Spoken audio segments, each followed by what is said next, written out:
Was it the big ticket item, the one everyone's here for, you reckon? Yes, which is congratulations to our awesome class of 2023, the graduating cohort. You guys did amazingly, better than we could have imagined. Every year gets better. That is very true. Yeah. I guess we can do a quick summary of that. Yeah, so this is our recent HSC results.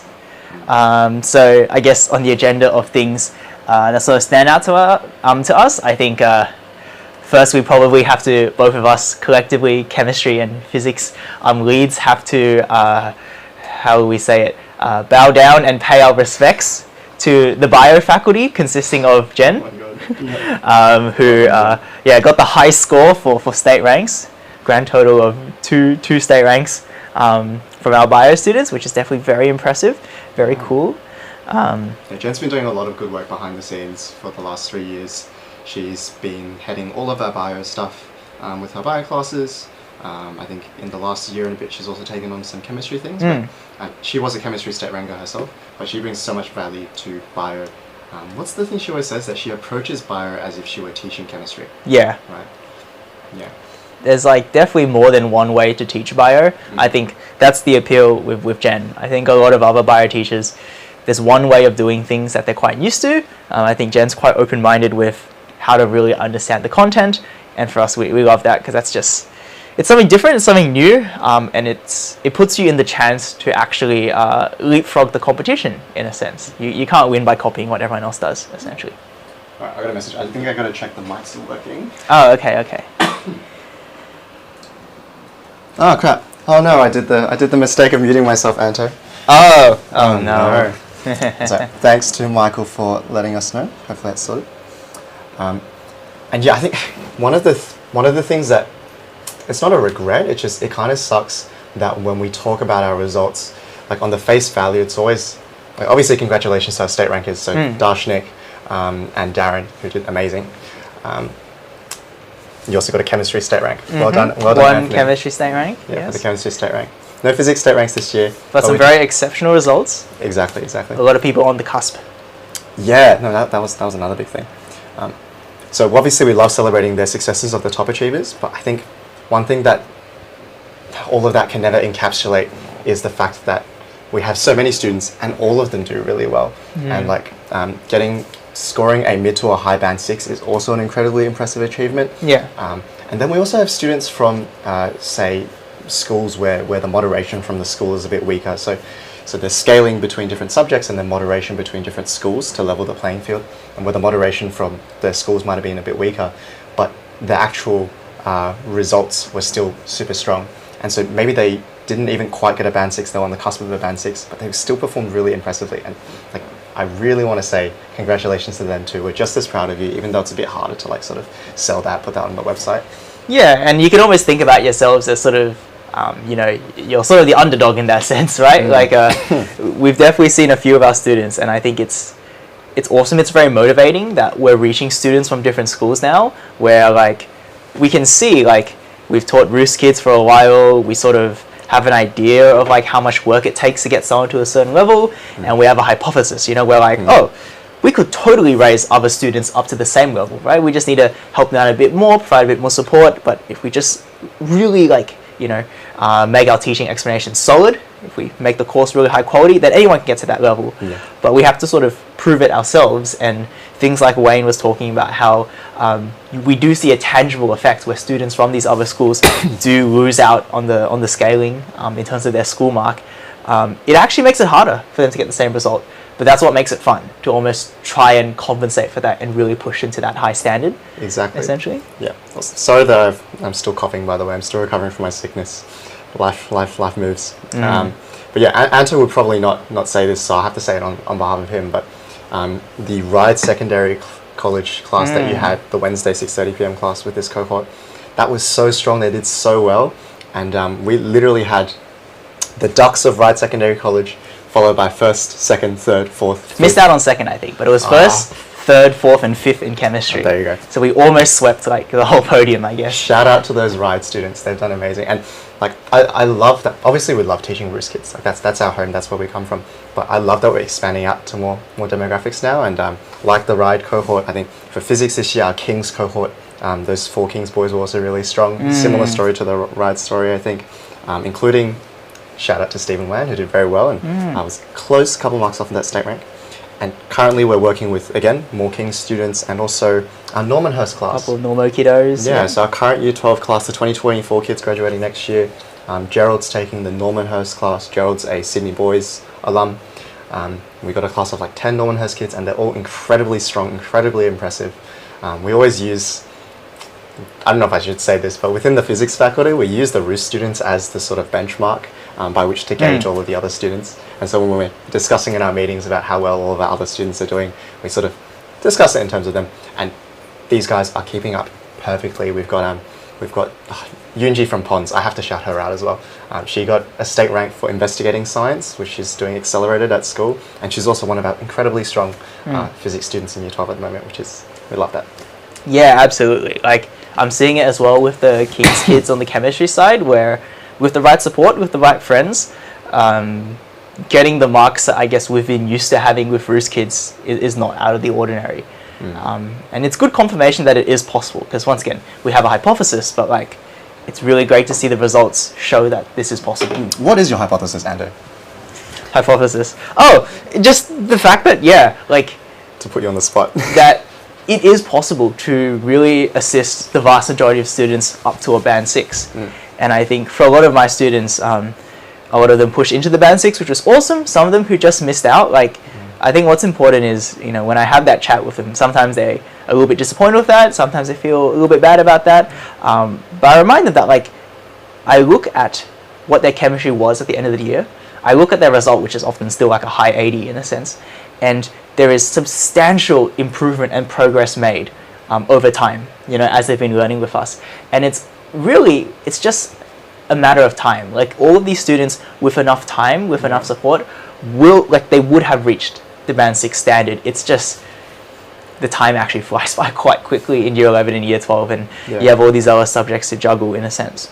So I think that stuff's actually, it's very possible. Yeah, it's a bit of a bittersweet feeling when someone joins us. For example, we had a few students join physics, like maybe 2 terms out from the HSE, 1 term out from school trials. Yeah. And it's like, there's so much we can do, and we have to focus on just getting the things, like focusing on just the right things that get you the most marks possible. And yeah, most of them don't end up getting band 6, but they still improve so much. And so it's a bit of a shame that they don't band 6, but also, like, we're so proud of how much they improved, I suppose, which is always good. For sure. Anything else that stands out from the individual results, or should we talk about, I guess, the whole trends for these different exams? I think the final thing I wanted to add was the point about external marks versus internal marks, particularly from some of your chem students this year. How did that go? Yeah, I think it goes back to your first point about variation between schools, where I saw a lot more often this year people maybe getting a slightly lower school mark for multiple reasons. I think, once again, it's some schools just, you know, their scaling benefit is just not as good. If they're smaller, they're slightly lower down on the rankings, the cohort's a bit weaker. The other one is also, and I think it's this problem we always deal with, which is sometimes assessments have a degree of randomness to it. So even from the top schools, if you're a little bit unlucky with the assessments, which may not be correlated with your actual ability or understanding, you also might end up with a slightly lower school rank or school mark because of that, which is always a bit frustrating. I think the exam mark, the external mark, is a good tell of your understanding at the very end. And I always like to see that external mark higher than the school mark. I think that's a good sign that, you know, you can almost not worry about the school mark, look at the external, that's a measure of your ability. And I saw, I think, 2 standout examples. I think I saw someone get a 95 for their external, which is crazy good, with a 90 internal, which really like drags it down. But it's like the fact that, you know, the student actually knew their chemistry, and that's awesome. And like, as long as they're happy with their ATAR, and I think that was a big one. I think talking to some of these students, they're like, oh man, I got screwed over by the school mark, but I got into the course I wanted. I'm happy with my HSE. Let's just take pride in that final external number, because that's you in a sense. I think someone else, got like a 98 for the external, which is like cusp of state rank.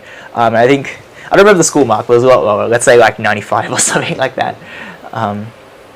But yeah, I think it's a very interesting trend, I guess, to look at.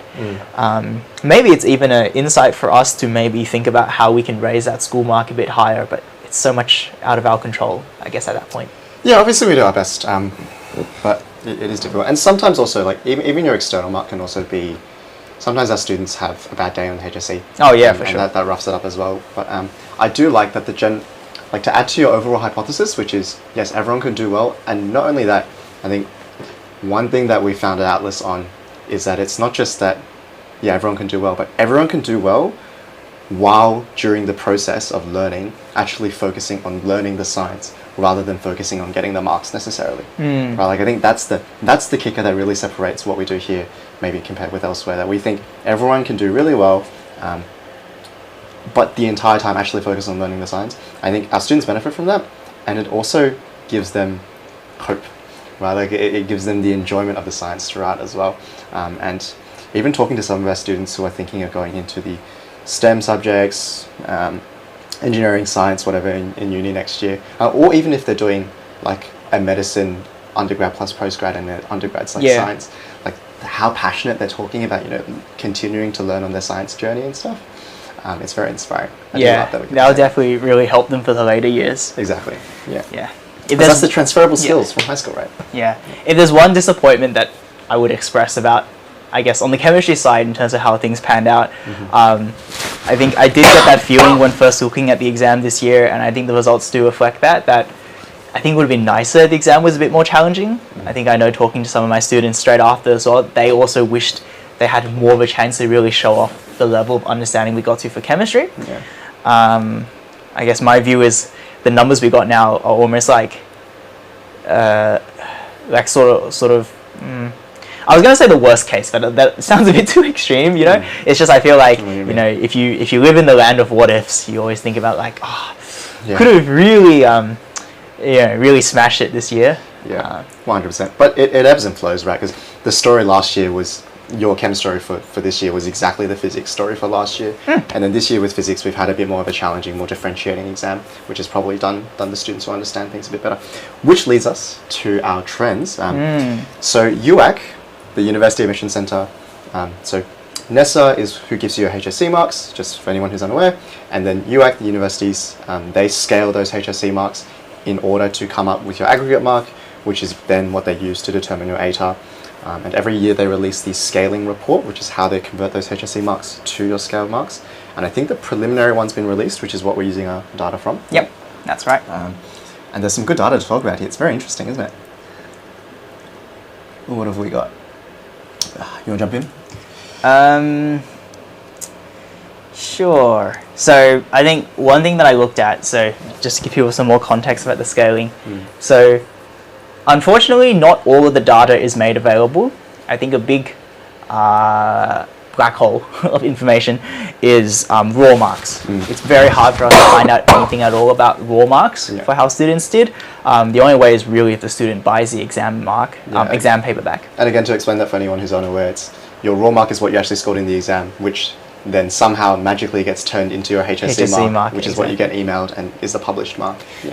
So the two numbers that are very interesting to us are the fact that the report gives some examples of what people at different percentiles scored for their HSC mark. So like what the top 25%, what the top 10%, what the top 1% cutoff was for a certain HSC mark. And like Wayne said, that's the number that if you're a graduated student, that's the thing that like was in your email. Like that's the number you got. The other number that was interesting is the scaled mark. And so the idea here is this is how we equalize each subject to each other, because like a 90 in chemistry might not be the same as a 90 in physics, 90 in maths, or 90 in PDHP, right? Like different levels of difficulty across each of the subjects. And so what I thought was very interesting was looking at how the HSC mark for different subjects scale down to this universal number that you can use to compare different subjects against. So like I'll throw out some quick numbers just to give you context. That's almost like saying what we saw from the report was that a HSC mark of 97 for chemistry, which is a very high mark, scaled to a 94.8 for let's say your aggregate in a sense. Whereas say in physics, a 96, right? So a HSC number that's lower, a 96 in physics scaled up supposedly to a 97, because the 96 was actually super impressive. I think Wayne, you said 97 was the state rank cutoff? Yes, 97 was the state rank cutoff for Phys this year. That's exactly, right? Which actually gels very well with this, because in chemistry, if you get 97, you're not getting a state rank this year. Yeah. Whereas 96, you're like on the edge of it, basically. Yeah. Still not actually getting a state rank. But regardless, you can see how a 97 in chemistry gets you essentially a 95 when scaled properly, and a 96 in physics, literally a lower number, gets you a 97 after the scaling. So you see those variations between subjects, and I think that's an important thing to point out for students, that like if you get your HSC back and say you get like a 90, a 95 for physics and like a 96 for chemistry, that doesn't actually mean your chemistry was better than your physics. Yeah. Right? Those are just numbers that relate to each of the subjects. Yeah, exactly. But yeah, in terms of comparing how they all rank, it's hard to see any obvious trends, and we only see these single data points, and we're almost like trying to connect the dots. Look, Anto literally has an Excel file here where he's drawing linear fits between data points. Exactly. But one thing that I thought was quite interesting, I guess, is there's quite a bit of overlap between the subjects. So the way I think about it is there's this sort of threshold, which I'm going to say is a scaled mark of 90.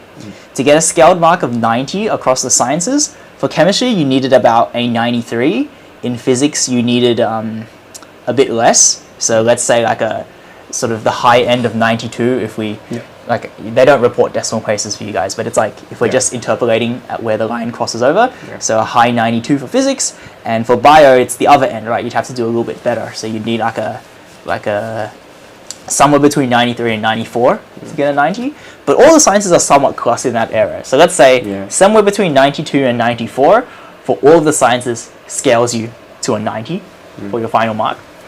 And then anywhere below that or above that is where the subjects start spreading out from each other. So anywhere above that, the difficulty of physics makes itself very apparent. So marks above that 93, 94 threshold for physics, once you start going above that, you get really rewarded for it, because that's very exceptional. So I think it's a point of celebration if you did get those 93s, 94s, 95s. That is a big deal, even if it doesn't feel like a big difference. Whereas like in chemistry, that same effect, you need to go up to like the 95, 6, 7s to get the same thing. Bio, unfortunately, I think it's even more pronounced, and I don't have enough data to project upwards, but let's say similar to chemistry, maybe a bit more pronounced as well. But then it also like goes in the other direction as well. So once again, because physics was such a tricky exam, you could drop a bit under 92, 91, 90, and it's not a substantial pullback. Like basically we're talking about the gradient being flatter. There's not such a substantial pullback in your scaled mark, whereas chemistry is actually not too bad, but what I'm seeing from the numbers is bio tends to drop off quite quickly when you start going below 91-ish. But yeah, it's just, I think, it's not like from this you can deduce a winning strategy for gaming the HSC. It's more asking these questions, I think, gets you a better idea of why subjects are different from each other and considerations that come into play in terms of evaluating how well you did in something. Exactly. It's like that whole classic narrative where it's like, oh, biology scales worse than chemistry, which scales worse than physics, which I heard so many times in high school. Like that's just straight up not true. It depends on where you are in the cohort, and especially for our demographic of students, which, like, let's be honest, is for the most part high achievers. It doesn't actually matter that difference is quite small up at this upper echelon, and which means when that difference is quite small, it matters so much about, okay, are you picking the subject that is most in line with your skills and your interests, and you're studying them correctly.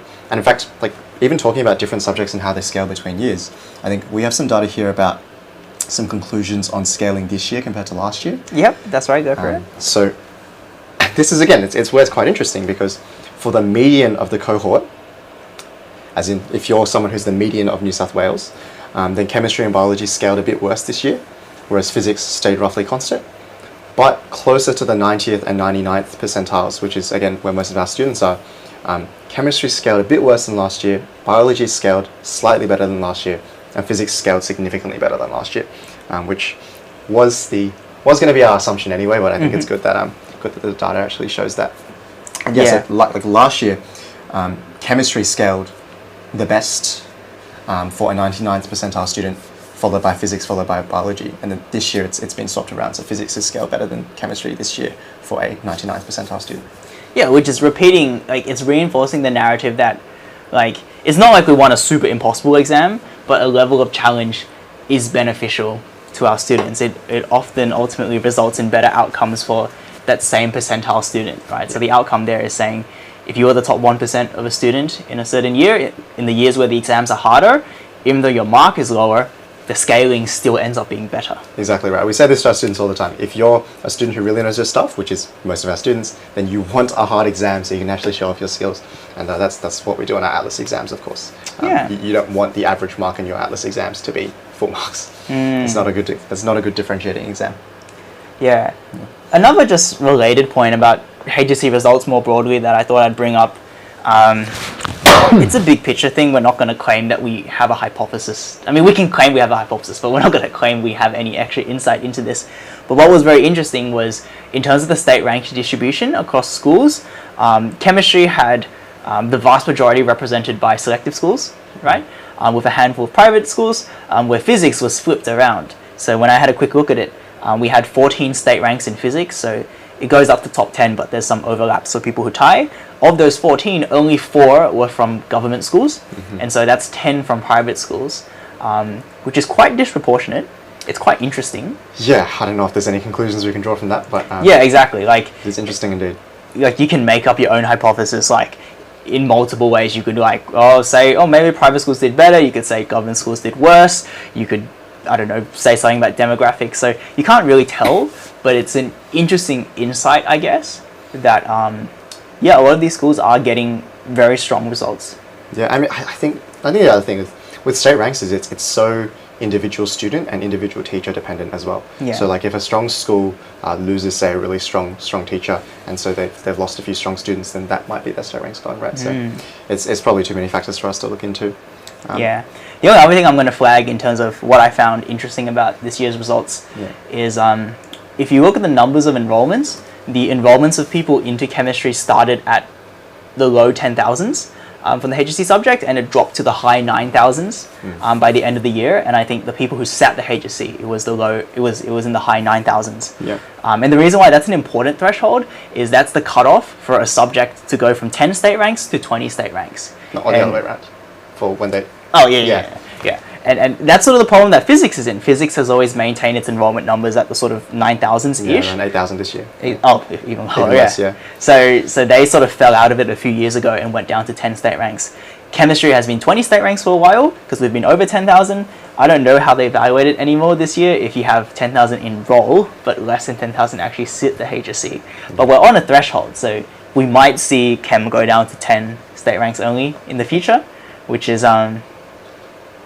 I think it's I guess it's good to reward more students anyway, but it's just a trend we're heading with lower science enrollments, I think. Yeah. And again, at the end of the day, we don't really care that much. Like, we love our students for how well they did, but they learned the science, and that's the most important thing. Yeah. I think there was big news this year, obviously, with the school rankings and the change. I think congratulations to North Sydney boys. They've improved a lot. I don't think we should probably make any comments or conclusions about that, but I think there probably is something that to be said just about the way the schools are assessed. So for anyone who's unaware, all schools, they have a certain number of students. Each student has a certain number of HSC subjects. Together, that is a total number of HSC subjects sat by that school, and then the number of those subjects where the students scored band 6s, it's that divided by the total number of HSC subject enrollments that they had. That constitutes the band 6 success rate, which is what's then used to determine the school's ranking.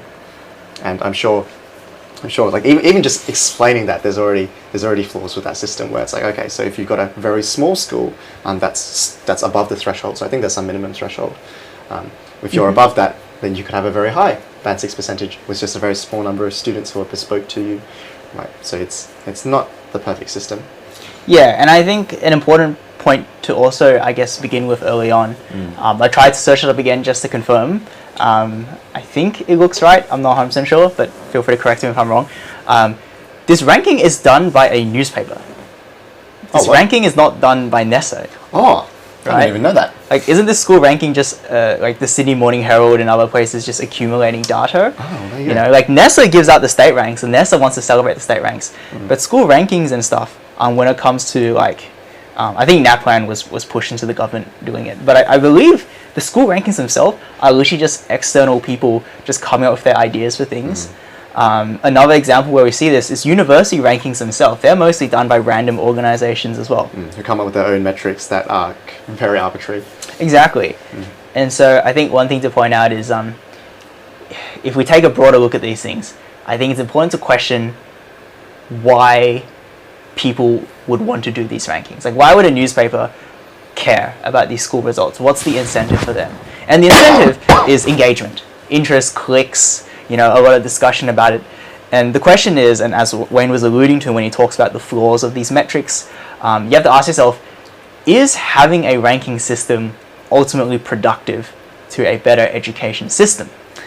And a lot of people, a lot of authorities and experts would claim the negative. They would say it's not beneficial. Data is beneficial, feedback is beneficial, individually ranking schools does more harm than good, in a sense.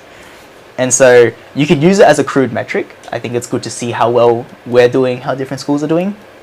But I think the more beneficial discussion is to really ask students to think about whether there are other ways they can evaluate how their school has been going, how to decide where is a good place for you to study. And I think what's related to this, and we can come back to other points if I sort of bulldoze through all of them, but I think a really big thing that stands out to me is, I think a huge downside of having a school ranking is students think the school makes you successful, right? Like, oh, I did my hard work, I got an entry into an elite private school or a high-ranking selective school, I can do nothing and coast, and I will be fine for the HSC, and then it's terrible realization afterwards. I had a bit of that mindset in high school. I think honestly a lot of us as Roost kids, for better or for worse, sort of had this almost entitled view of what we thought we deserved for the HSC in a sense. Very unhealthy. Yeah, and that's a problem because what are the real indicators for education success? I mean, once again, we're not the authorities on this, but some things that really stand out for us and some things that we see a lot here as well with our students is a good indicator for success is engagement with teachers, right? Whether your teachers actually care and whether your students can actually talk to your teachers, right? Whether there's actually a back and forth cooperation going on there, whether the students actually work together, whether they study together, that's a proper environment. These are the bigger standout things, and you only think about that if you're aware that those are the predictors of your success. If you move beyond the rankings and say, oh, I actually have to take control to set myself up and my environment up to help me succeed at school, forget about this ranking stuff, I think that makes for a more productive view as a student for how you can do well in the HSC. That would be my claim. No, that's super strong. I completely agree with that. And I think a great example of this, if you put yourselves as a student into the shoes of a teacher and you're trying to think, okay, what's the most effective thing a teacher can do? Is it go to a school where the students are already doing really well and then just taking them from really well to doing really well? Or is it, you know, the classic example of a teacher, say, going to a low socioeconomic status school and actually fighting against all of the barriers and systemic challenges in order to take the kids there to do really well and to mentor them through that, right? It's obviously that second teacher is doing a lot more. And unfortunately, we live in a world where there is no good metric for that. And occasionally we reward teachers based on awards and things, perhaps, but it's a really rough one, and we're not here to claim that we have the solution, for sure. I think the other interesting thing about this is we said all of this in the context of schools, but the same goes for tutoring centres. Like, we are very acutely aware of the fact that we benefit from this idea that, we have the best students and they do really well, and so therefore people want to come to us. But I think both you and I and also all of our staff know that at the end of the day, that's not what our value is. Like, our value is in helping those students regardless of where they're already at. Right. Which is why we talk about the 100% King's classes. Yeah, I think if you're a student, or a parent as well, I think just know that like this is a struggle we have because like as a business we're like we should probably put some ATARs at the front of the website. You know, we should advertise some of our results, but we care so much more about student satisfaction, student growth, development over time, And for us, what we would prefer, if you're a student who studies with us, if you want to spread the good word, we would love it if you talk about those things. If people actually care about just the numbers themselves, I'm sure they'll find it themselves, and the numbers speak for themselves, luckily. But where you can do a lot of good in terms of spreading the good word, it's talking more about like what our classroom is actually like, right? How it feels when you're actually there, when you're learning things, when you're engaged with the content, when you feel comfortable asking questions. That's I think what's harder for us to capture on like a website paragraph or a photo or something like that. And also just like the competence of your teachers as well, and how well you can actually put your confidence in them to help you understand the content, I suppose. Yeah. But yes, that's enough on that. Okay, let's move on. You're right. That's good. That was lots of fun. Good discussion about the world. Yeah, the rest of this stream is a bit more about sort of what's going on at Atlas. I think would love to provide sort of like looking through the looking glass. Sorry, that's a phrase that my brother uses a lot, and he's currently at home feeling quite sick and unwell this week, so I just wanted to shout out him. Did you pass it on to your brother? No, he's in a different country. Okay. But yeah, what's going on in Atlas? We want to share a bit about this. Part of that is because we put a lot of effort into this, and we want people to know about it. But also part of it is it's all part of building the culture and the sense of community. And yeah, so many exciting things going on. Yeah, we'll try and keep it fun. But if anyone wants a bit of a hook to keep them engaged, just know that at the very end, we're going to be talking a little bit about some pieces of advice that we have for different people listening to the stream, whether you're a current student, graduated student, or member of the parents and communities. We've had a sit down, and I think we have some pearls of wisdom to share.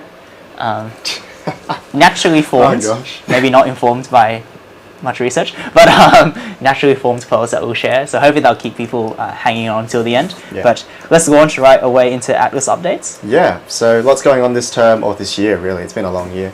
Obviously this term we've been celebrating our graduate students. Our Year 12s have just finished Module 6 with us. They've got lots of work to do on these holidays. But I do like to think that we always say that these are sort of the last real holidays that they get until after trials, basically. Yeah, because once you get back into term 1 next year, there's a lot of work to be done to make sure you keep up. So do take a bit of a break. Make sure you're on top of your Mod 5, Mod 6. Our Year 11s, who are currently in Year 10 but doing our first term of our Year 11 course. I don't know quite how they're all feeling, but having just talked to some of them who just finished their exam, they didn't feel too bad, which is really good. This term, I think, is really hard. I don't know about you, but I think it's really, really hard because you've got to get used to both learning and then studying/revising and then also examination, all at the senior high school level, which is really difficult, and it's quite hard to communicate that to Year 10 students as well, right? So I always like to think of it as our Atlas exams are HSC level in style and difficulty, but brought down to the content of Year 11. Whereas that's maybe not quite the type of assessment that students will be used to in Year 10, both at school and tutoring and stuff. So it is quite hard. Personally, for my students in the past, the exam marks have always been a bit lower than expected, and sometimes there's a bit of anxiety about that. But it's all part of the process. It's because you're actually like these are students where a lot of them don't even know that you have to answer every single question in an exam, even if you don't know. You're just got to make it up and do your best, right? There's a lot to learn there. Year 10 students have just done their, Year 9 going into Year 10 have just done their first term of biology. Yeah, lots of things going on with our students. Anything you want to add? Not really. I think the main thing is for those who've been following along with things we put out, like our newsletters, where we sort of give some updates for like what content we're covering at a certain point in time, what are some interesting things for teachers or students to think about. I think what stands out a lot is that you can't autopilot the course. Like it's almost like we have 8 modules, and for various reasons in terms of the content in the module, the difficulty of the module, what's going on at school at the exact same time, there's almost like a different narrative every term in terms of the difficulties to keep in mind, the objectives that we have. And I think for us, we find it a tad overwhelming that there's so much to do every term. It's the challenge that we embrace and we try our best to do, but it's something that we do see is like a flaw if you are in a learning system that doesn't keep track of how you're going, that doesn't give you that personalized attention, because you can't just turn up to class every week and write stuff down.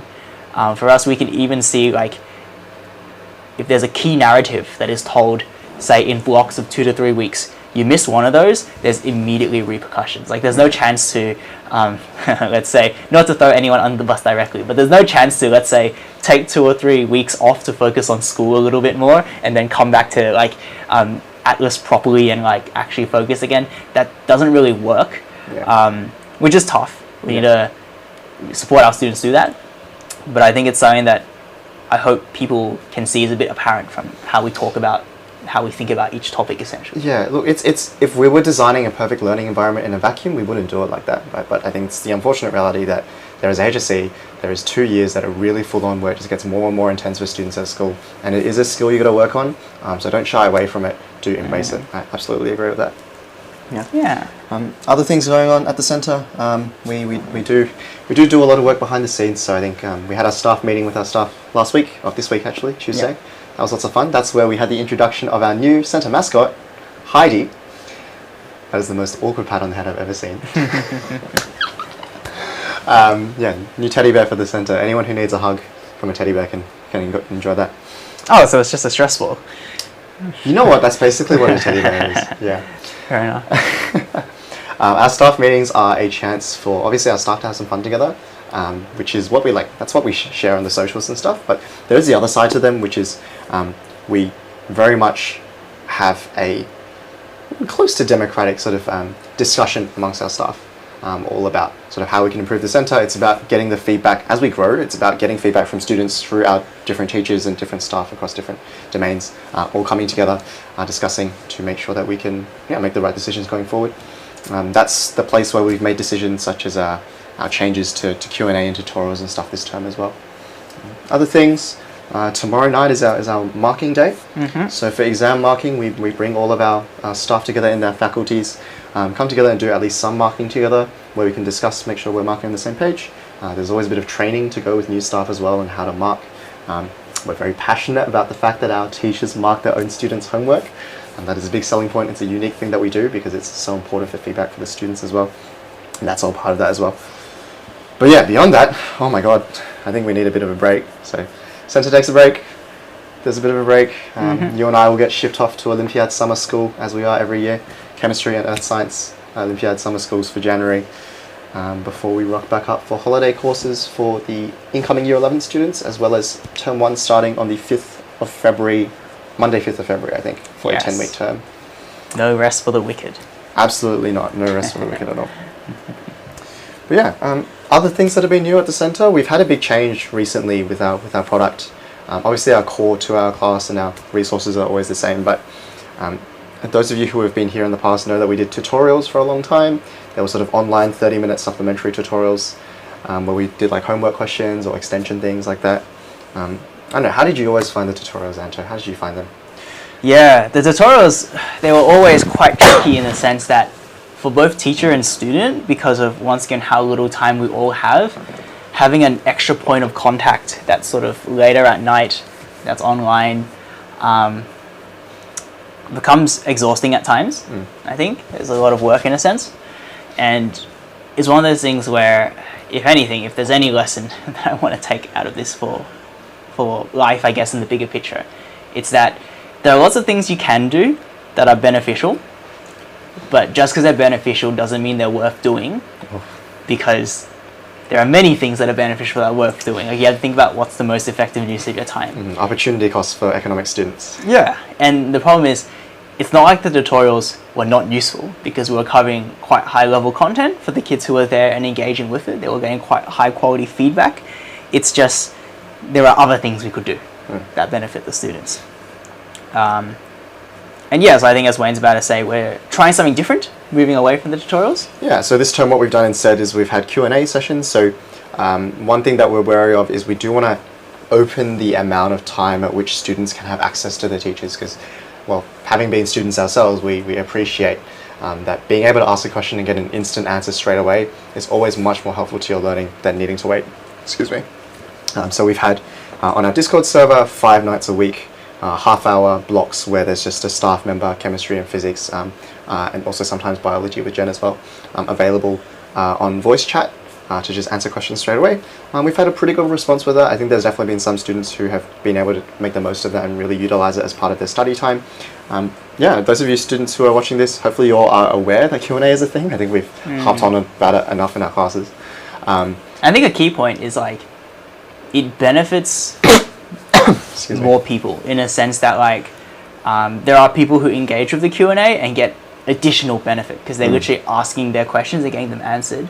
But regardless, there's something for everyone, because after most questions that are meaningful, we just post the answer to them on the channels anyway, so people can read back on the questions and get the same insight, or at least part of the same insight from being there. Exactly right. Like, you can always post a question 24/7 and get an answer. That's right.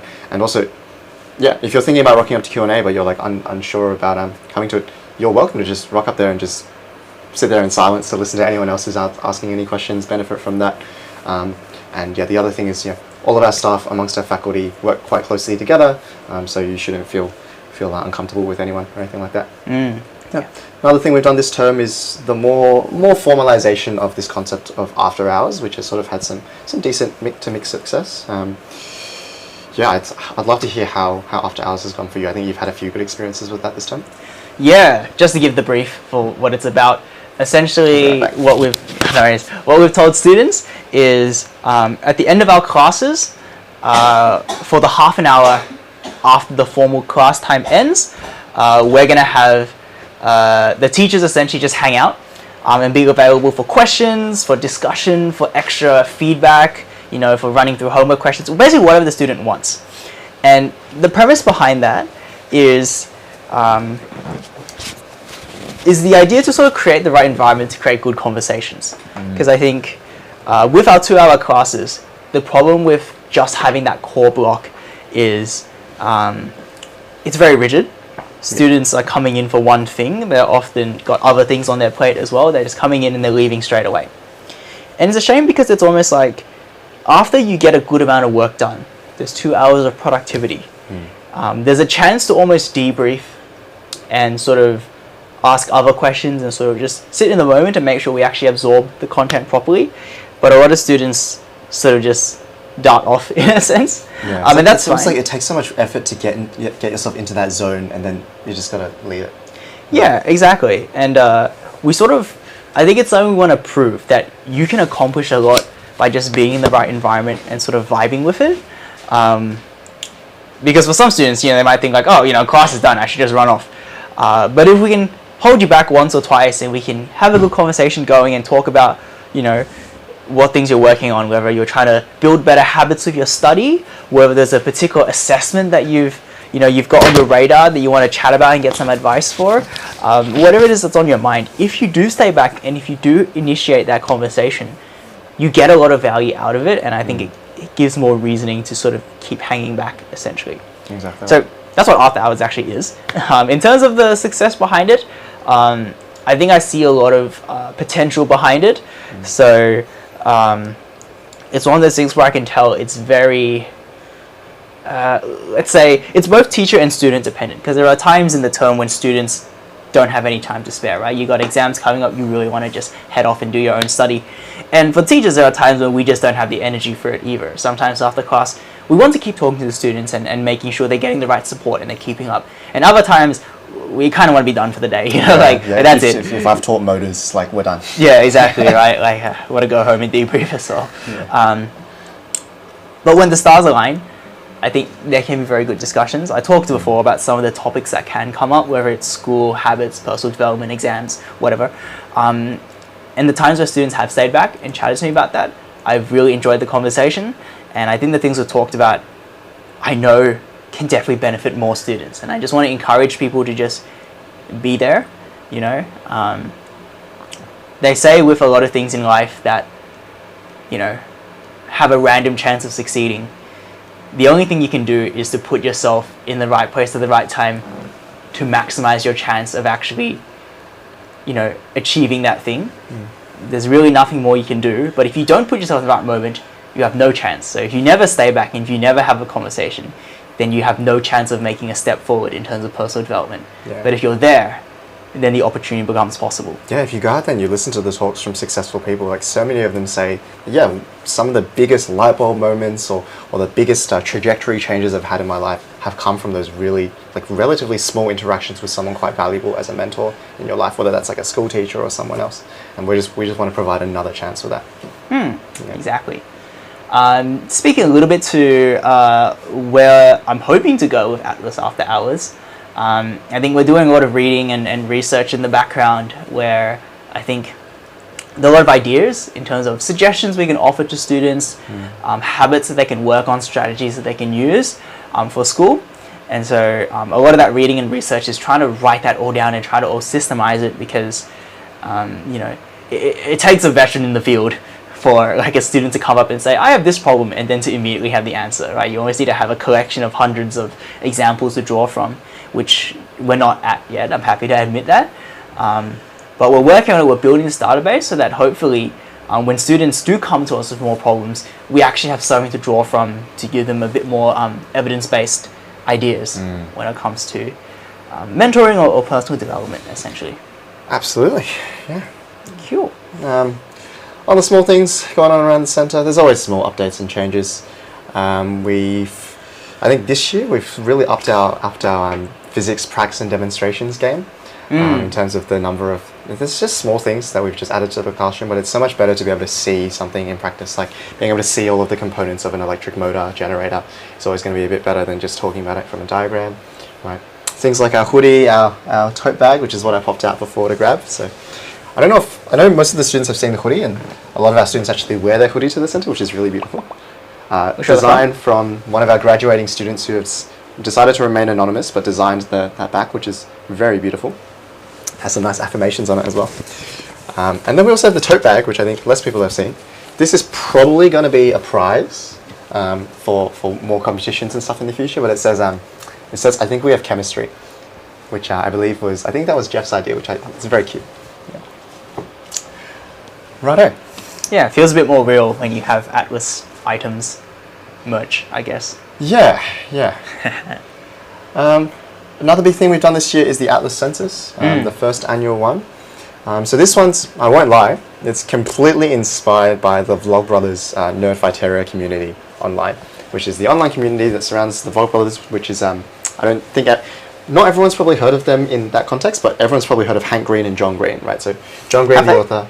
I feel like that's an old generation thing. I don't think kids these days. Kids don't know about John Green and Hank Green? Because they're huge on YouTube, right? Like with the crash course and stuff like that. Yeah, or Hank Green's big on TikTok though. Oh, okay. Fair enough. Hank Green is, oh my god, if I picked a single personal role model, it would probably be him. Anyway, it's them, and that they do a bunch of work, and they also work with a bunch of like social enterprise stuff with getting doing businesses where they donate money to. I think they're working on they work with partners in health in Sierra Leone to build a maternity hospital. Right? But one thing they do with their community, which has always been really awesome, is they do an annual census, and the aim is really to understand the community, and it's all about transparency. All of the data gets posted so that the community can better understand, and also they can make better decisions to lead the community, right? Like they recognize that it's not just them, it's the community. And that is, I think, the inspiration behind why we've done it as well. Obviously, we're on a much smaller scale at the moment. I think the primary goal was just to understand our existing families of students and parents and siblings, and also what works best for them. Most of it, I don't think, was much of a surprise, to be honest. I think most of it aligned. The goal as we grow this is that we want this to be more part of the community. As we've got more graduates and things, we want to maintain contact with you guys and understand where you're all going. And basically, yes, see how that all goes.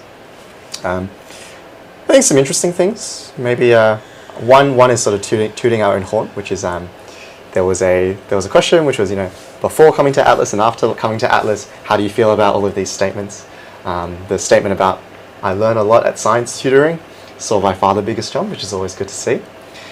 And then, another thing which I found maybe a bit interesting, maybe a bit, I don't know about concerning, but in terms of extracurrics, a lot of students mentioned that they dropped down on their extracurrics, particularly at the start of year 11, was quite common, which I think is an interesting one. I'm curious for your thoughts on this, but definitely from my perspective, with all the students I've worked with and also my personal experience, managing burnout is very important.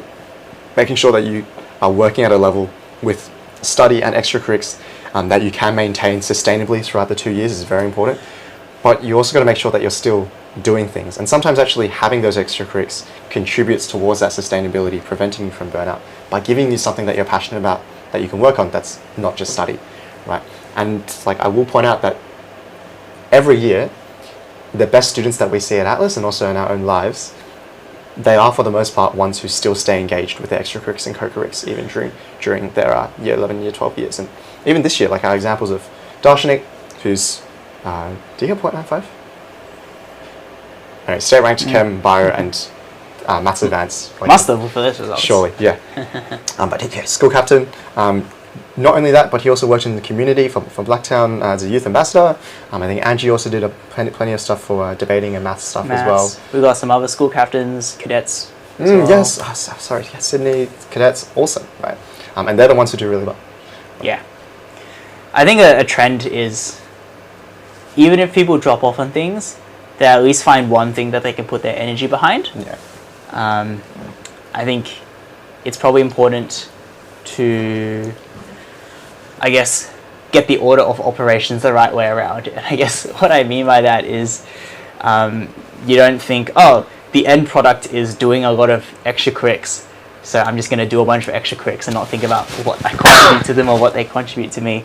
I think the important thing is finding things that you feel like can provide you with additional insight, additional development, and then from there picking something that actually accomplishes that goal, whether it's some sort of leadership program like SRC, prefects, cadets, whether it's some sort of specific subject of interest like debating, science Olympiads, maths Olympiads, things like that. Then if you do that correctly, if you do the order of operations correctly, like doing one thing really well can be a meaningful use of your time. Like, you can put tons of time into it and you'll get a lot of value out of that, essentially. Yeah, absolutely. And like the reason why we were confident to start our own business and to continue working at it is because we worked so much on organization and project management in our extracurriculars, and we started a club together in high school, right? And I'm not saying that everyone needs to go ahead and follow that pathway, but it's also the students who are really involved with science Olympiads tend to be the ones who are capable of going super deep into the science in university and beyond, right? It's very much the case that simply the curriculum by itself is not going to be enough for your self-development. And if even that is not enough to convince you, if you want a scholarship for uni and you want awards for all of those other things, that also contributes heavily to it as well. Yeah. Awesome. I think that's enough on that. Let's power through. Almost done.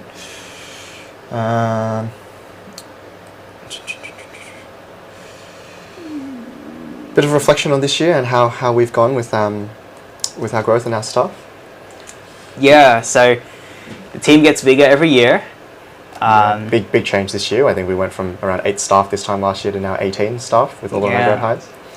And I think there's a lot more diversity now. So I think on both ends, we're looking at a lot more senior staff who've had a few more years out in the world, a bit of experience with, let's say, real jobs, to put it simply, as well. And we've also got a few more people who are a lot younger who are still really part of that sort of high school background. But I think the big difference is that they've really gone through under our system, I guess, of learning and thinking about science in a particular way. And I think both of those offer very interesting perspectives. Absolutely. For sure. Yeah, diversity in every way, right? But definitely experience is a big one. So this year our hires with Viharsh, Hantian and Clement are amazing. So Viharsh has recently graduated from aero and physics, aero engineering and physics at UCID, and now is working as an engineer at KBR, doing quite well, and has decided he wants to keep serving through teaching with us, which is awesome. Hantian's currently in postgrad med at UCID, almost wrapping that up after completing an undergrad science degree. And then Clem, I love Clem's story. He's completed an electrical engineering degree, worked as an electrical engineer for a bit, and has now decided to go back to re-specialize into medicine. So he's doing postgraduate medicine. And like, I'll be honest, honestly, it was a bit scary hiring some of them because they had more knowledge than us, and that was something that we had never done before. So people with more expertise. But having gone over that barrier and now that they're part of the team, they bring so much value. Right? It's amazing just how much they can bring in terms of subject expertise, life expertise, and like mentoring help. Right? I think it's really powerful that we have them both there for for our students, but also our staff as well. Like, we benefited so much from having them. Yeah. Oh yeah, and of course I can't forget Jen. Jen has been around with us since the very start, but is also in a similar boat with dentistry at the moment. Yeah. What would you say is our philosophy on like how we hire and train our staff, I suppose? Because I think, like just to put it straight out there, like our goal is not to hire people because they have 0.95s or because they have state ranks in our subjects, even though some of them inadvertently do. Like, that's not our goal, right? Yeah, no, that's fair. I think it's about almost like working out whether that staff member has that it factor. And the reason why that's important, I think, is if they show they have the right motivation and view on things, everything else sort of falls into place pretty naturally. Like, regardless of their current experience with teaching, their current familiarity with the science course, they'll do the right things to upskill themselves on that content.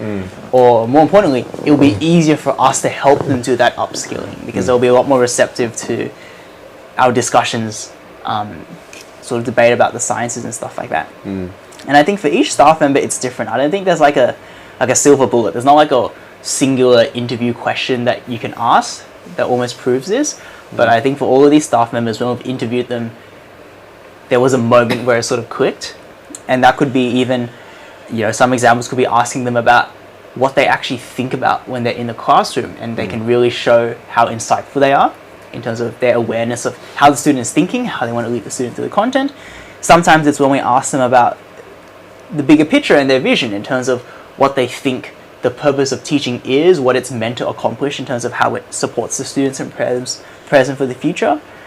And sometimes it's an aspect of their personal life. Like, for some people, I think the biggest evidence, some people can talk a big game in the interview, but unless they actually lie to your face, if they tell you about their life and their life is proof that it's been lived in a way that they wanted to get the best out of themselves, examples like, when they were in uni, they embraced the actual course itself, what they could learn from it. When they were out in the workforce, they did that well, they worked well, they created things, they worked on projects, and then when there was a chance to move on to another stage in their life, they then did something else, and maybe that next stage was also a chance to work with us.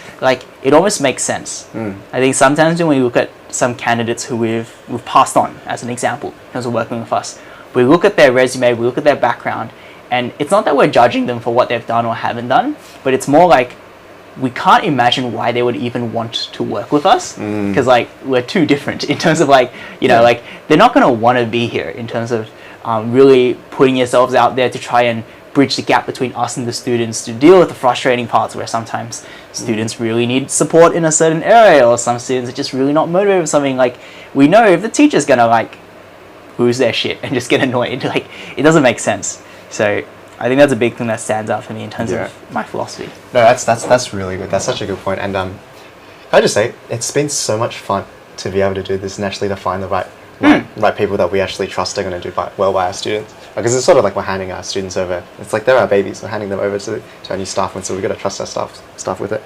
I think there's a bit of a learning point out here for all of the students watching, which is every single staff that we hire, even those who have literally state ranked the subjects that they're going to teach, still has to go through rigorous training with us, and we would never throw straight into a classroom or throw straight into their role, and we think it would be a bad idea to do so. We don't think anyone's got all of it by itself anyway, right? And so that means the most important quality that we're looking at in our staff, as you say, is the willingness and ability to learn and grow, right? It's actually showing that you're going to be comfortable and capable of learning, and perhaps even putting ego aside for a bit to be able to do that. And I think all of our staff have that, which is really good. And I like to think we have that in ourselves too. Yeah, and I think a big thing, it's almost like, once again, it's more of a bigger life philosophy, but I think you get out more when you abandon strongly held expectations or desire for what you think you want to get out of people, in a sense. And so I think a lot of our staff members, as Wayne mentions, I think we're quite convinced that they're on a trajectory to really make a lot of themselves, to become very good people, very successful people, very talented people.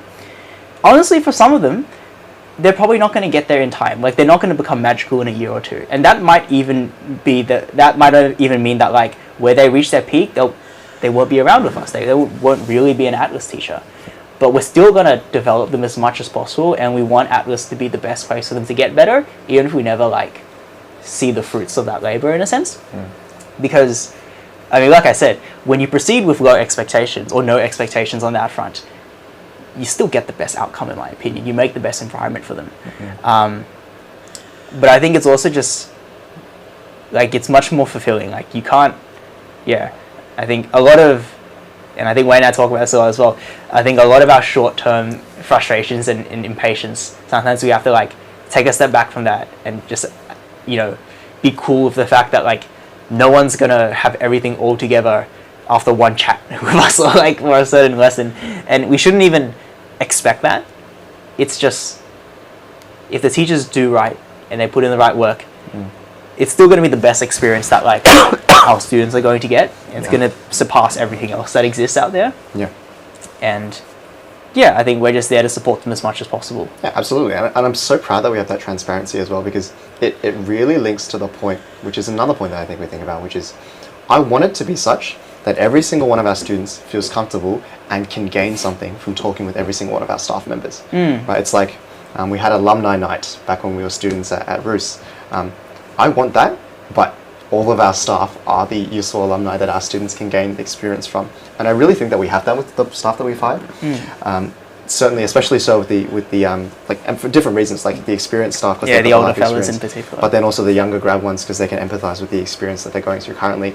And particularly, I think with our grad staff who we hire, we always like to hire the ones who have really modeled the what we believe is the best way to approach learning science, but also just your life in high school. So, you know, continuing to do extracurriculars, that sort of stuff, right?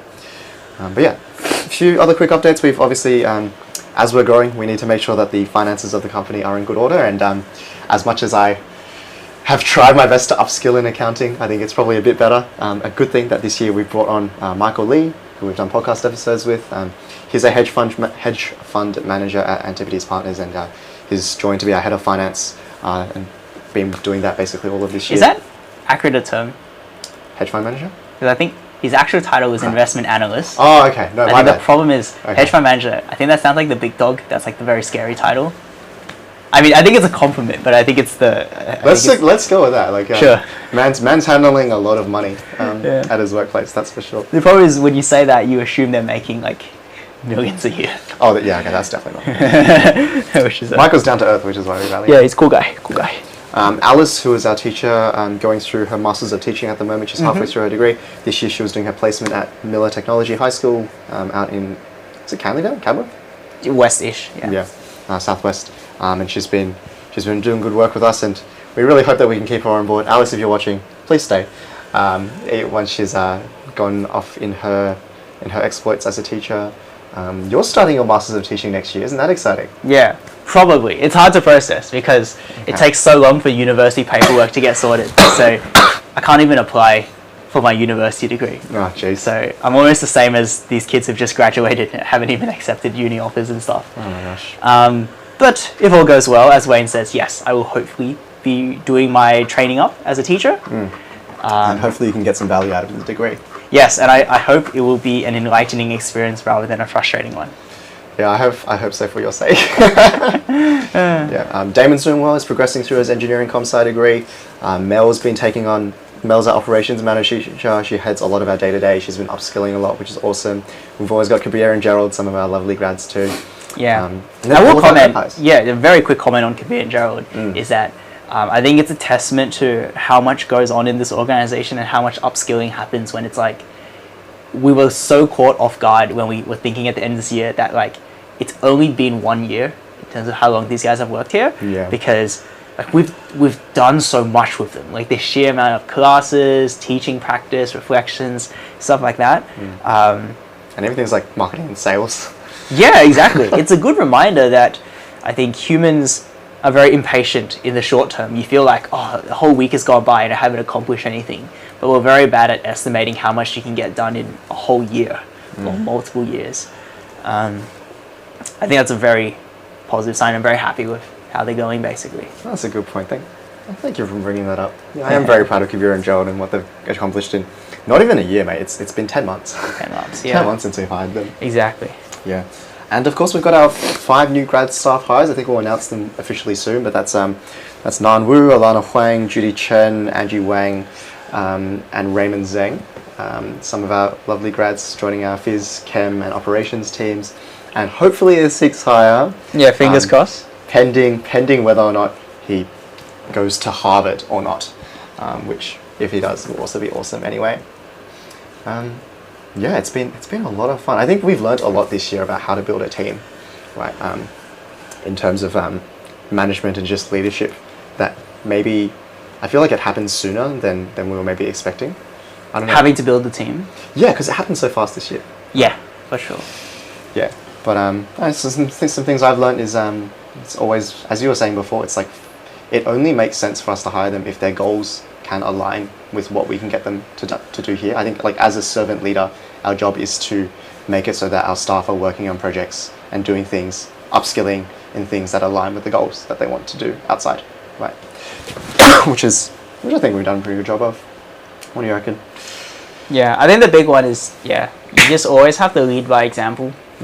And it's almost tricky because it's almost like, if your only job is to do the example, that is like, if your only job is to be a really good teacher, that's easy. If your only job is managing people and delegating stuff to them, that's also easy.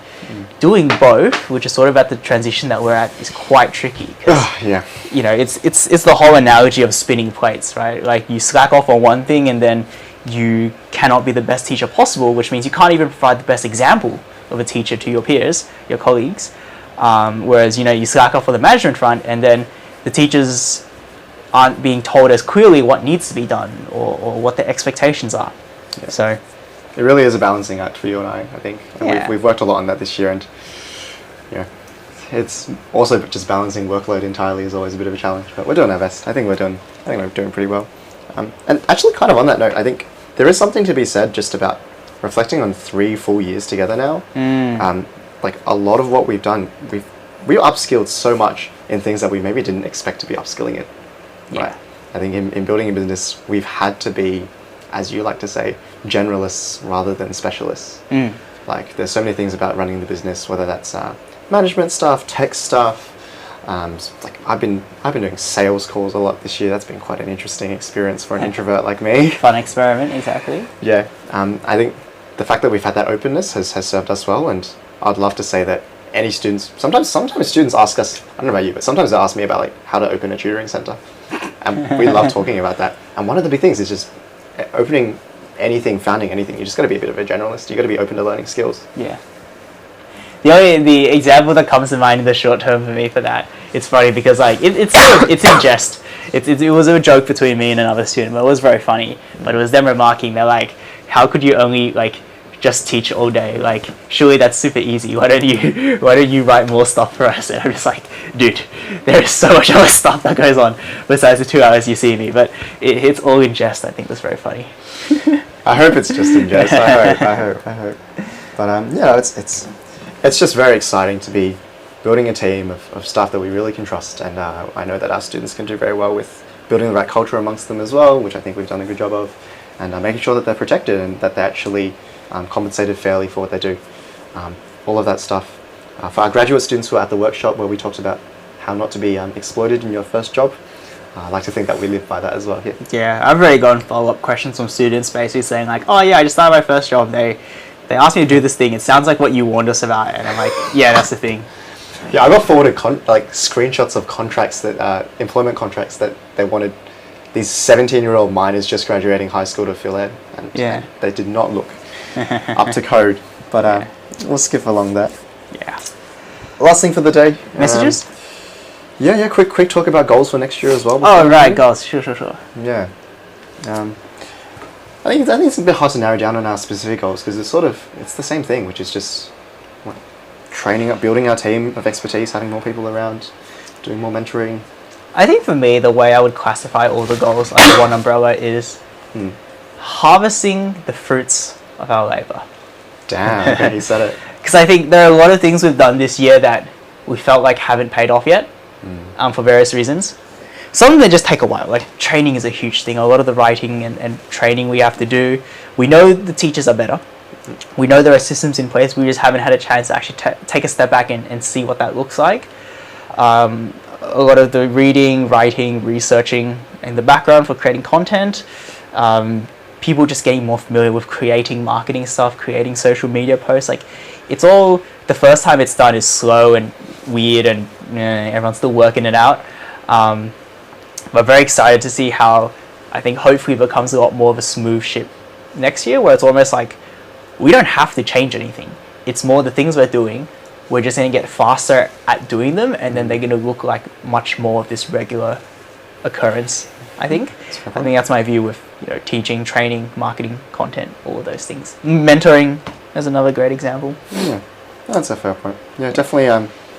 Big thing is just building our team of expertise, having more hands on deck, and actually utilizing that, letting the fruits of the labor actually be done, I suppose. I think maybe one thing that the students don't see as much of is this talk that we've had about mentoring and after hours. We are working to double down on that more and more.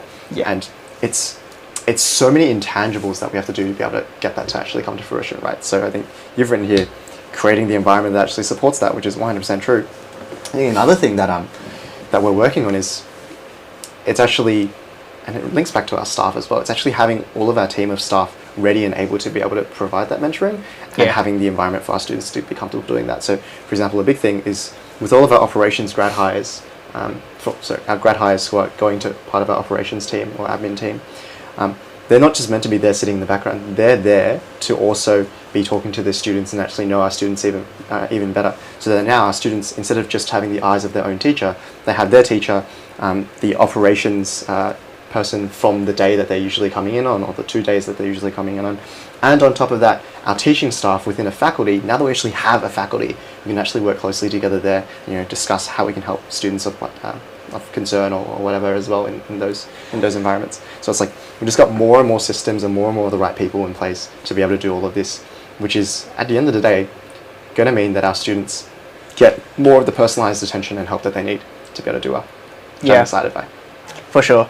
I think if I was to add one piece of, I guess, an interesting example to Wayne's point about the importance of mentoring, there was a teaching conference I went to ages ago. I barely remember it now. But one thing that really stands out to me was, as you can imagine, in a teaching conference, most of the presentations are your standard things like a new worksheet for a certain topic, an online quiz for another topic, like more, here's an idea for teaching, here's how we would apply it. And they were okay, but I think the general criticism that tends to get flung around at a lot of these conferences is that you can't really apply these to your classroom straight away. Like, they're kind of good starting points, but they're not plug and play, as we might tend to say.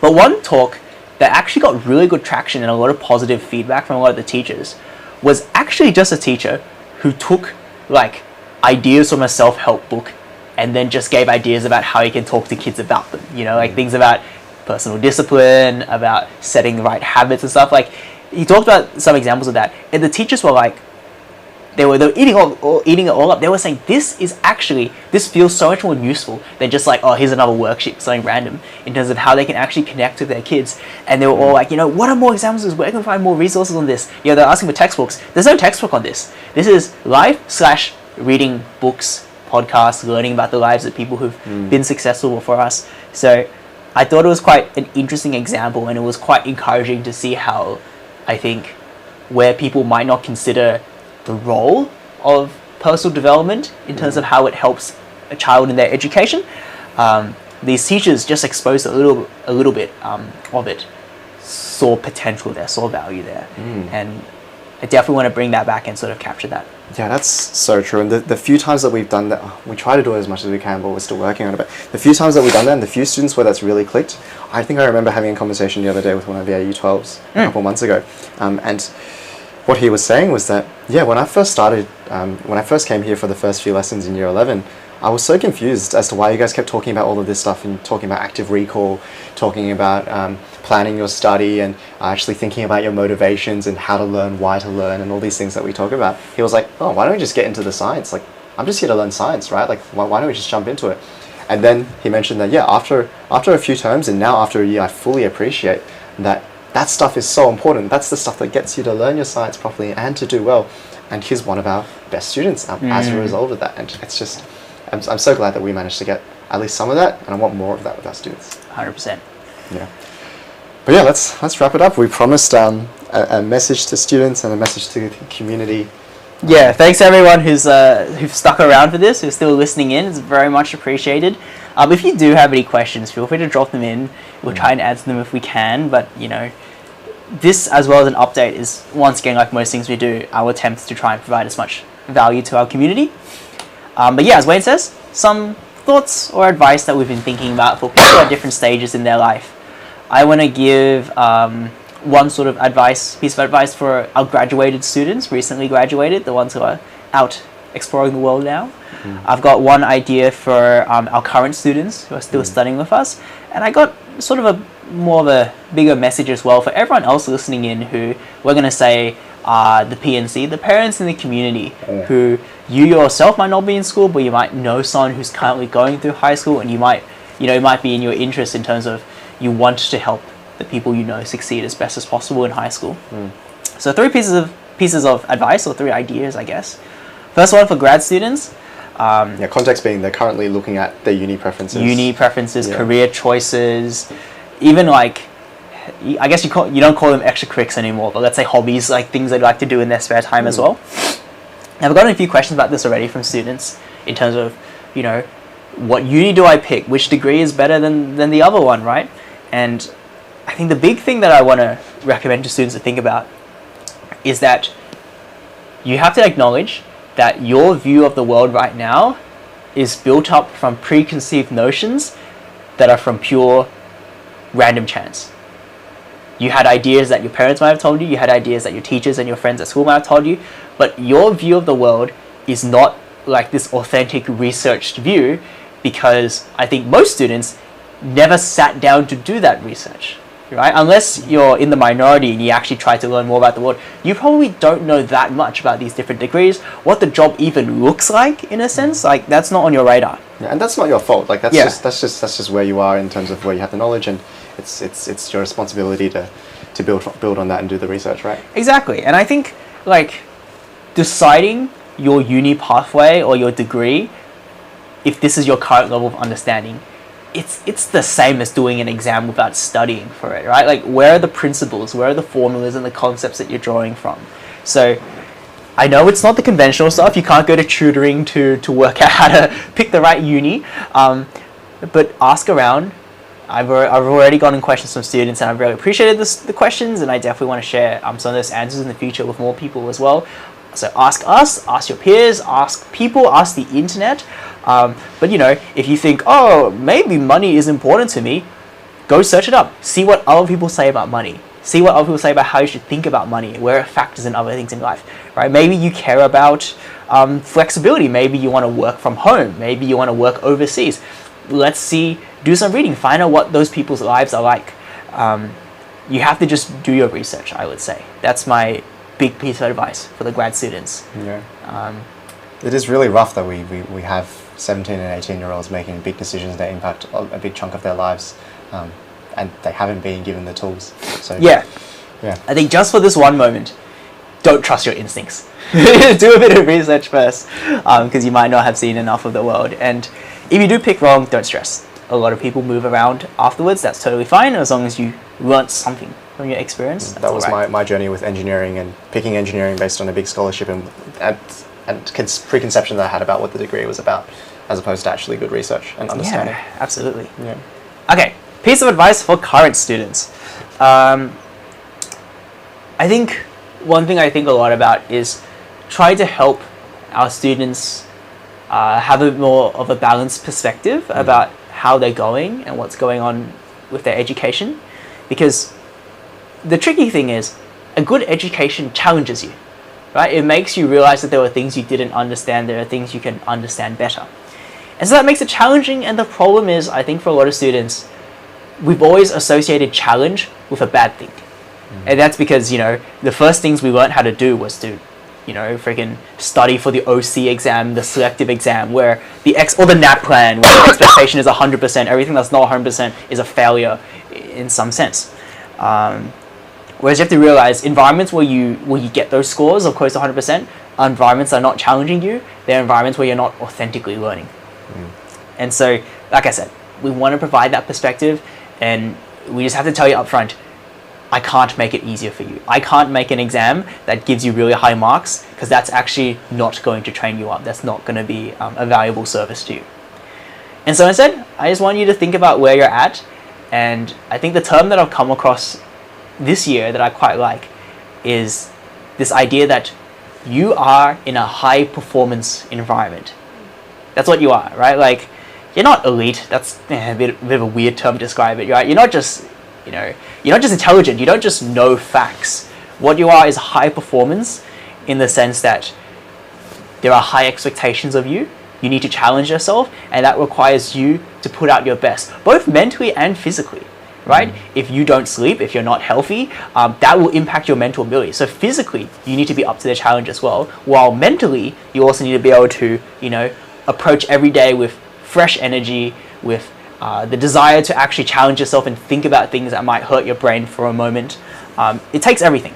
So that's why I like the term high performance. And I think if you realize that that's our objective, to create an environment that is high performance, I think you have a better idea of why we do the things that we do, and hopefully you can better, let's say, get carried along by the tide if you sort of go with it in a sense. So that's my piece of advice. And I think a really good example, a really good thing I like to see, that I think is a sign that students are embracing this, is when they actually talk to us about the meta stuff. It's not just like, oh, what's this chemistry concept? That's fine, obviously. But it's more a discussion of, okay, how should I be doing my homework? How should I be studying for the exam? Why have the slides been done in this particular way? We appreciate that discussion, because that's you questioning the system that you are in and trying to get to the heart of why it works. That is hugely appreciated, hugely encouraged, and it's a great sign. Like anyone who's ever been a teacher in any context will say, the green flag is when the student asks them like, oh, what's the rationale behind what is this you're doing, right? We don't need you to just like shut up and listen to our advice. We want that engagement and that questioning. So that's my advice for those peeps. And very last thing I'll comment on in terms of parents and community. Before that, Wayne, did you want to say anything? Just to check. I went for a bit.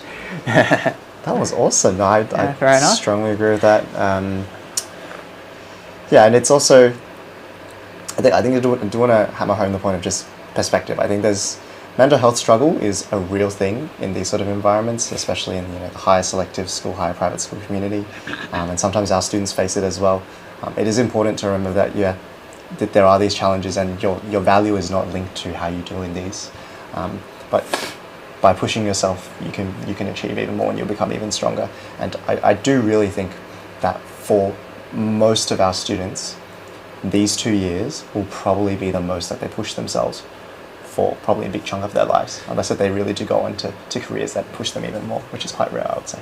Yeah, for sure. And even onto that point, like you mentioned mental health struggles, that's a huge consideration. It's something to be very cautious about.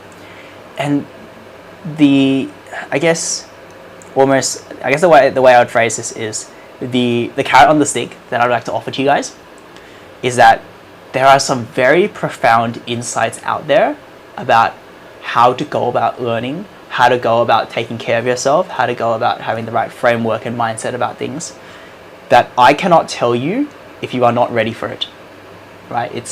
There's a progression here in terms of, let's say, personal development. And it's out there in the world, and the problem is you have to work up to it. And I think if you're not ready for it, it won't make sense to you, and I can't just throw it out. And so this is why I really encourage you to embrace the mentoring and stuff like that, because you work through steps of learning how to take care of yourselves, how to set up the right, safety nets, and then we can get the really hard-hitting stuff, There's a reason why people like myself and Wayne, there are things we can talk about in terms of theorizing ways to do things or mindsets to have towards things that we can't say to other people, because once again, literally, they're not able to understand it. They're not, I know, like, it's hard, I don't have a better way of phrasing it, but it's just, they're not receptive to it, right? Like, I'll give you a great example, and once again, this is something that I cannot convey in its true complexity, but there is a substantial field of psychology by a figure named Alder. He's one of the big three, after Freud and Jung, who literally says one of his big claims is trauma is fake. But that's like, there's a lot of nuance behind that. We're not just saying like, oh yeah, you know, it's all made up and stuff. But this is a real school of thought that has been applied in therapy, that has been used to help people, and there's complexity to it. There's a journey. And we can see why you don't just say that. And I can't just tell you. Right? I literally cannot tell you trauma is fake, right? Because that's actually not productive. But if you very counterproductive. Go on the journey to understand yourself better, there are these insights that you can get to. You know, it's the same reason why we can't just show a kindergarten kid calculus for no reason. It's unproductive. They're just going to see that maths is crap and doesn't make any sense. Exactly. Yeah, as educators, our big job is to meet students where they're currently at. Exactly. And these are the things where I can see why we really want to be able to get students even down that rabbit hole. But yeah, there's a process and there's a journey to get to that. And we start with the baby steps of what's working, what's going to work. Yeah, I just want to. I definitely want to mention it's like, you know, these mentoring ideas. It's not just like, oh, tell yourself that you think you're special. You know, there's more to it. There's good stuff. You just have to go on the journey. But I digress. Final point: message to parents and community. I think a lot about the role that I think parents can have on supporting their kids to do well in school, but also community. You know, like if you have a family member who's going through school, if you have a good friend who's going through school, the role and the impact we can play on that. And, you know, most of us can't just step in and tutor the kid, right? Or like help them with their studies. We probably shouldn't. And I think to an extent, I think most people place enough pressure on these kiddos anyway, so we probably don't need to like push them any further, to be honest. So I think what I ended up on, and what I think is something that probably deserves a bit more attention these days, is I think while some of us may disagree on certain ways to teach the student best as possible, because there's obviously many perspectives and I respect many of those perspectives, I think we should find the things we all agree upon and make sure that the student actually is hearing a coherent message from all the people in their lives. So a big one I think about is health, both physical and mental health. I think it's uncontroversial to claim that being healthy, eating well, getting enough sleep, not being completely anxiety-ridden, is going to be positive to a child's education. If you disagree with that, I will have to disagree with your perspective. I will not respect that perspective. I will say harshly. And so that's the case. Like, did my parents ever tell me anything at all about sleeping on time or eating healthy? Not really. I mean, they probably believed it, but it's not really on their mind. Did my teachers tell me? Some of them who really cared, I definitely appreciate it, but definitely not everyone. I would probably say, I think most of our students' parents would probably understand and want to instill that. I guess it's more like, has the conversation actually been had? And I think that's a big thing. And we see it with our kiddos as well, where there are things that we think are obvious, and then we realize no one's actually told the kid that we need to remind ourselves to tell them as well. So I think the best thing that all of us can do as a whole community, because these kids, like, they'll take the easy way out if it sounds like everyone disagrees, right? If the kid's like, oh, you know what, someone tells me sleep is important, but some of my friends, they stay up all night and they still do okay at school, and like, you know, my parents don't really care, like, I'll get in more trouble if I don't finish the assignment, you know, like, if there's an incoherent message there, then the student can default, right? They can pick the junk food option if there's no better advice.